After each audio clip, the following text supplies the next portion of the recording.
The ethics of creating true crime content. Monsters. It's #1 on Netflix, directed by Ryan Murphy. He takes these huge crime cases and turns them into Netflix hits. Do you think it's okay for Ryan Murphy to have done this without any consultation from the Menendez brothers? Where I really get into a grey area with this is when it stops being journalism and it starts being a fiction, but it's actually about real people. Today we wanted to talk about something that feels a little bit left of field for us. We want to talk about the ethics of creating true crime content. Doesn't feel left of field for me. You love this kind of thing. I live for this. We also want to talk about the changing perceptions of how we view victims and whether a social media frenzy that creates attention to particular true crime stories can be a really good thing or whether it's always a bad thing. We are going to talk about 2 pieces of content that are currently on Netflix that all have to do with the Menendez brothers. It's a true crime docuseries that the world is sort of talking about right now. It's #1 on Netflix. It's called Monsters, the Lyle and Erik Menendez Story. This is a 9-part series directed by Ryan Murphy. If that name sounds familiar, Ryan Murphy also directed the Jeffrey Dahmer Story. This is sort of what Ryan Murphy does. He takes these huge crime cases and turns them into Netflix hits. You may remember a year or so ago, we talked about the dramatization and sensationalism surrounding Jeffrey Dahmer and that story.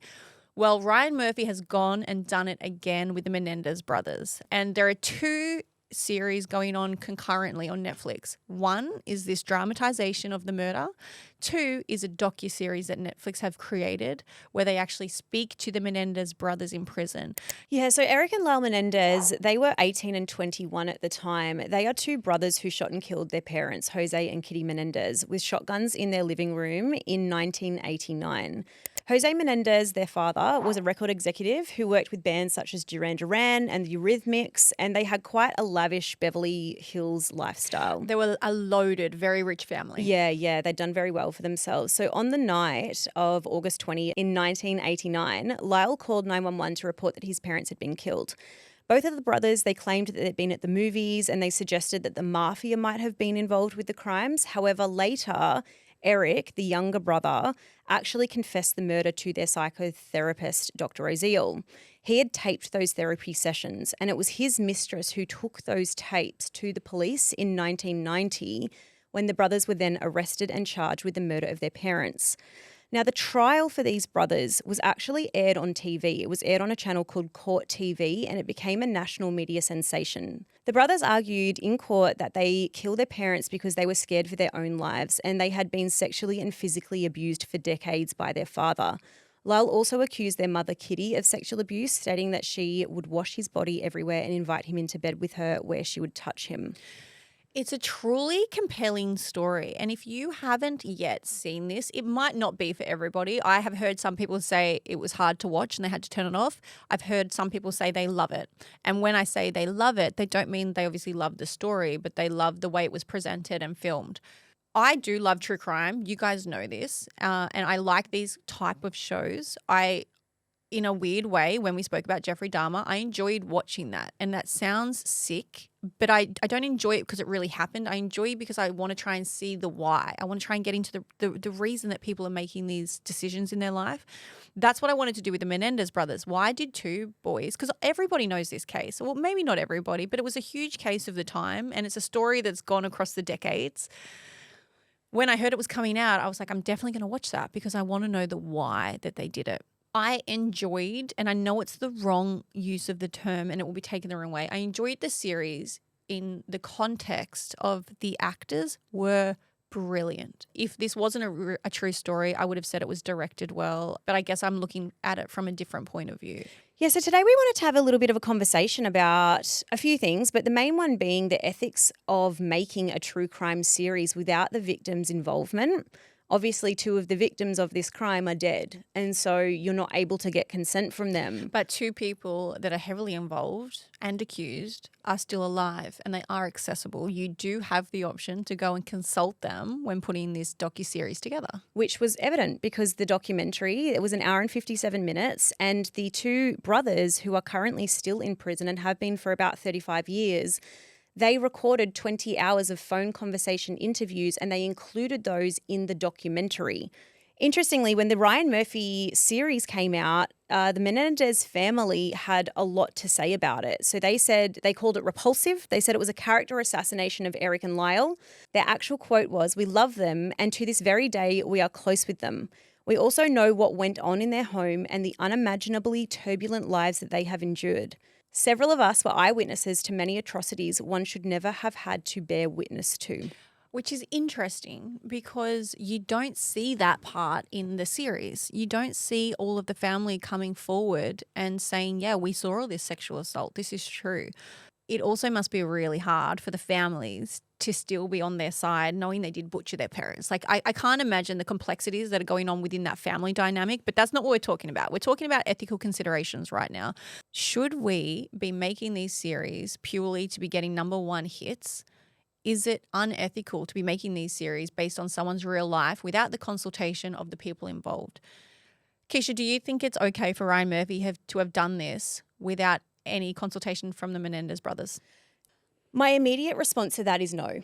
I think that it is quite unethical to use someone's deepest trauma, something that has happened in their very real lives, to profit from and to create something that is supposed to be entertainment. And I think where I really get into a grey area with this is when it stops being journalism and it starts being a bit of like a fiction narrative, but it's actually about real people. And so it's really hard to see where the line is between what's truth and what's been deliberately played up to create a more compelling story. And I think that this was really obvious. The main example that I have of this is that in the series that Ryan Murphy created, he implied that there was this incestuous relationship, a consensual incestuous relationship between the brothers as they were into their early 20s. As they were growing up, yeah. Yeah, there were scenes where they kiss on the lips. There's a lot of close sexual touching and like intimacy between the brothers. There's a scene where they're actually in the shower together and the mum walks in, sees them in the shower together as like late teenagers, and then she just leaves. It's, for me, very, very questionable to have made that into a piece of content when it's so known that there was sexual abuse that happened between these brothers as well as to them. So Lyle admitted in court that he had sexually molested his brother and that he was so sorry for it. And we need to also add in the complexities of the fact that this was someone who was sexually abused and probably didn't have very good understandings of what wasn't okay sexual touch when they were children. He was a child when this happened. So I really have a problem with the fact that that narrative was continued and portrayed as though it was a consensual, incestuous relationship as they were adults. One person actually took to X and made a statement saying, if Ryan wanted to make a show about twin brothers developing an intimate relationship with each other due to shared sexual trauma and parental abuse, then he should have written a new story. You don't get to rewrite the experience of real people and real victims to suit yourself. Well, I think the reason people are so hooked on this and captivated by the story is because there isn't a clear outcome. And when I say that, yes, the outcome is they went to prison, but nobody really knows what happened. Did they kill their parents because they just wanted money and then they fabricated this story about incest for their whole life and sexual abuse, which is, that is a question that is posed in the Ryan Murphy series is, has the lawyer just come up with this to try and get them off? Let's just say that this was because you had years of this abuse. And actually that lawyer, Erik's lawyer, had used that as a defense in a previous case. Yes, this exact defense had gotten someone off previously. So the question is posed is, were they psychopaths that killed their parents for money, then fabricated a story that they were abused their whole life to get off? Or were they really abused their whole life and then just snapped one day? And this is what nobody actually knows. We didn't get to the bottom of it. We weren't shown enough evidence on either side. So this is the question. Half of the population thinks that they should be in prison because they are liars and they just killed their parents for money. The other half thinks, well, should they be serving this much time when they really were abused this whole time? I think it comes back to the story, the same question we posed with Jeffrey Dahmer. Who owns the story? So when we talk about should Ryan Murphy have consulted the Menendez brothers, I don't think there is a clear answer, because if they really did just butcher their parents and they're sociopaths, then do we owe that story to the deceased parents who had their lives taken away from them? Do we have to consult murderers if that's the case? But if they were abused and that was true, then yes, they should have been consulted. But who owns the story? And usually it's a little bit more clear. But this one is so complicated. I agree with some things Ryan Murphy has said off the back of this, and I disagree with some. Have a listen. If you watch the show, I would say 60 to 65% of our show in the scripts and in the film form center around the abuse and what they claim happened to them. And we do it very carefully, and we give them their day in court, and they talk openly about it. We present the facts from their point of view. Largely, we spent 3 years researching it. All that is true. What were sources that you were using for that research?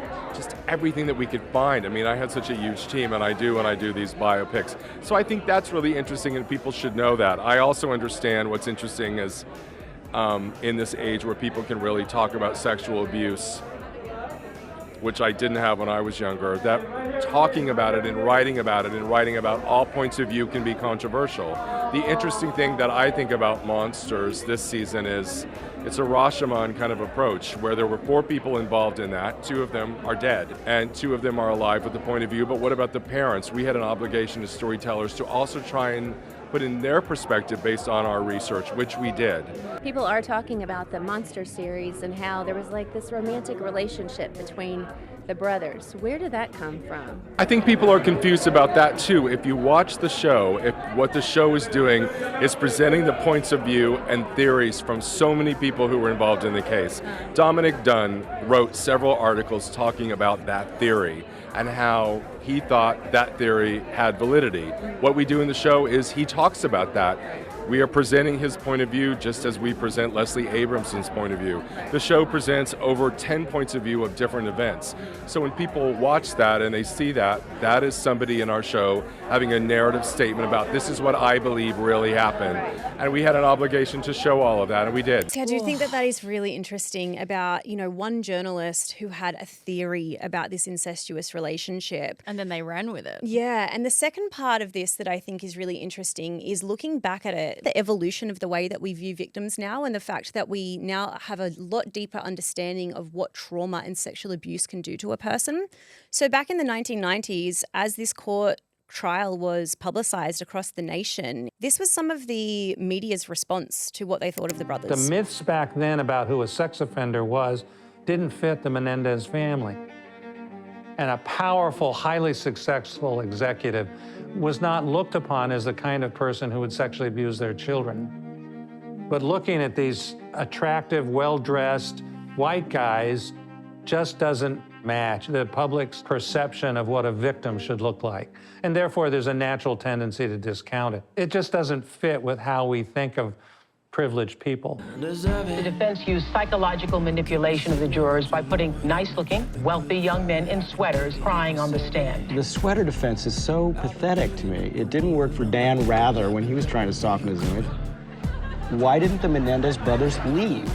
They'd grown up. They should have left the house if they were being abused. But everything, watching a lot of court TV. Riveted to the Menendez Brothers trial. I don't get a chance to watch much TV. Oh, these 2 arrogant brothers are gonna fry. Please.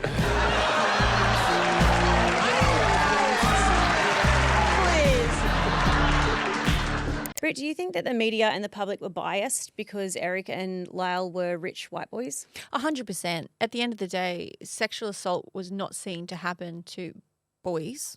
It wasn't seen to happen to rich white boys and males by a rich white man. This was shown when in the Ryan Murphy series, they spoke about battered woman syndrome. Now, battered woman syndrome was literally, it's changed now, but that was the name used to refer to women that were in abusive relationships. Because of the fact it had woman in the title, they were like, well, these little boys don't fit that, so we can't use that. We can't use that as a defense. We can't use that as an excuse or a reason. So that played against them immediately. I also think a huge part of the reason that they were convicted, I mean, it's hard, right? The question is not did they do it? They did it. It's proven, they admitted it. They said, we killed our parents. This is not what the discussion is about. The discussion then goes to, did they get a fair trial? And morally, ethically, what do you do in that situation? Because they have murdered their parents, but if they were sexually and physically abused since the age of 5 until 20, what should the verdict be? What should the punishment be? Should the punishment be as harsh as life in prison and the death sentence and murder, or should we take leniency into the case because they were abused and manipulated their whole time? It's really hard to hear the media mocking them and laughing at them like that when they were sexually abused their whole time. But I definitely believe if they had a trial now, I think the timing was imperative in the outcome of their case. If they had a trial now, it would be a completely different trial, different media coverage, and a different outcome. A huge part that I believe, and they do present this theory, was because it was at the exact same time as O.J. Simpson was being tried. O.J. Simpson, if you're not aware, ended up getting off his murder trial. He had an amazing defense system who Kim Kardashian's father was a part of. And I say that because it sort of all ties in together. So O.J. Simpson was not convicted of murder, but because he got off, the public and the media and everybody as an audience, a collective audience, was wanting to see somebody go to prison for a crime that they did because they felt like they were cheated with the O.J. Simpson case. They felt like that was very obvious and somebody should have been punished for a crime they did. Let's keep the community safe. Let's prove that the court systems know what they're doing. And interesting that you mentioned OJ because Ryan Murphy also directed I'm not sure if you've seen it on Netflix, but The People versus OJ Simpson. That was another one of Ryan Murphy's creations. They've stated that maybe the OJ Simpson's acquittal did have a lot to do with the fact that the brothers were retried in the second trial. For anyone who doesn't know the actual story, the first court case ended up being with a hung jury. So that was between murder and manslaughter, and that would have had a very reduced sentence if they had been convicted for manslaughter, and that took the sexual abuse into account. The trial was retrialed, and in that, the legal system took the option of manslaughter off of the table. So it was either murder or they walk free. Or free, yeah. There was no in between. Mm-hmm. And that's why they were both given double life sentences, in which they're currently serving now. Another part of this conversation has to do with trial by social media, because of the social media frenzy around these docuseries, and it's kind of been stewing on TikTok in particular over the last couple of years. There is further evidence that Jose Menendez sexually abused a boy outside of their family, and that's the new evidence that they are potentially going to be bringing into court. Because of that public response, the brothers have been granted a court hearing, and it's going to happen on November 29 of 2024, so very, very soon, in a month and a half. And it could actually result in a retrial or resentencing for the brothers, which makes me question, I was very critical of the fact that these dramatized and sensationalized coverage of a particular story, in my opinion, was unethical. But then the other side of it is like, well, if it creates such a response that these brothers are now able to get a retrial and have the case be re-examined, is it a good thing to get more eyes and ears on a particular story so that they can maybe have a different outcome? I don't know. Pamela Bozanich, she prosecuted the Menendez brothers in the first trial back in 1993, came out off the back of this and said this. The only reason we're doing this special is because of the TikTok movement to free the Menendez. If that's how we're going to try cases now, why don't we just have a poll? You present the facts, everybody gets to vote on TikTok, and then we decide who gets to go home. Your beliefs are not facts, they're just beliefs. And by the way, all you TikTok people, I'm armed. We got guns all over the house, so don't mess with me. I'm on both sides here. It is true. Your beliefs are your beliefs. That's it. They're not fact. And we are obviously led down a garden path sometimes. That's what the trial did. They presented only the evidence they wanted to present so that there would be a guilty verdict. Then you see the power of the public and the power of social media and the power of the voices like Kim Kardashian, who has 300 million people on social media that she can influence. She comes and starts to defend the Menendez brothers, demand retrials. The rest of the public get on board. There's a mob mentality, and now we are literally going to see them go back to court. But in this case, this could be a good thing because they will get probably a fairer trial with the new evidence presented. So it's so hard to know what the right thing to do is with this sensationalism and the social media movement. Like on one hand, you can condemn it and say, stick to your lane, like you guys are in social media, you've got nothing to do with it. But on the other sense, we're seeing that they have the power to completely change people's lives. Yeah, and I even question the response from the woman who initially was the prosecutor on the Menendez brothers saying, like, the only reason that we're here is because of TikTok. I actually think that's a good thing. I think it's a really good thing that now we have a way to voice what we think is morally correct, to voice other perspectives around, well, hang on, have you considered all of these different factors that may or may not have contributed to an outcome? I think that she's being very patronizing in how she says, like, should we just do a poll on TikTok and see what happens? Like, our legal system was supposed to be created to represent the morals of the people who live within that society. And for her to kind of just be like, your beliefs are not facts. Yes, that is true. But the beliefs that were brought into the court were also not facts. They really discounted a lot of the effects that sexual abuse can have on people, especially people as young as what these brothers were. I just think it's very patronizing. I had quite an opposition to her with a lot of what she had to say, and I thought, you're deliberately trying to discredit the people online by calling them like little TikTokers and, making out that their perspectives are not valid. And I don't think that that's fair. I actually think that a collective response from social media can be very impactful. And we're now seeing that because they're going to go back to court. It's only because of the people who have examined this case and been like, something doesn't feel very right here. Also, how interesting, just to finish this off, how interesting, and I wonder what the Menendez brothers think, to hear that Kim Kardashian is now advocating for them when Kim Kardashian's dad was the defense for O.J. Simpson. Big reason the Menendez brothers went to prison was because O.J. Simpson didn't. I just pictured that web of like string. One more layer. Kim Kardashian is a very, very good friend of Ryan Murphy. Yeah. Who created the Monster series. Yeah. So there's a lot of parts of this that are just so interwoven. And I think at the end of the day, this isn't necessarily about these two particular brothers. I mean, it could have a very real outcome for them.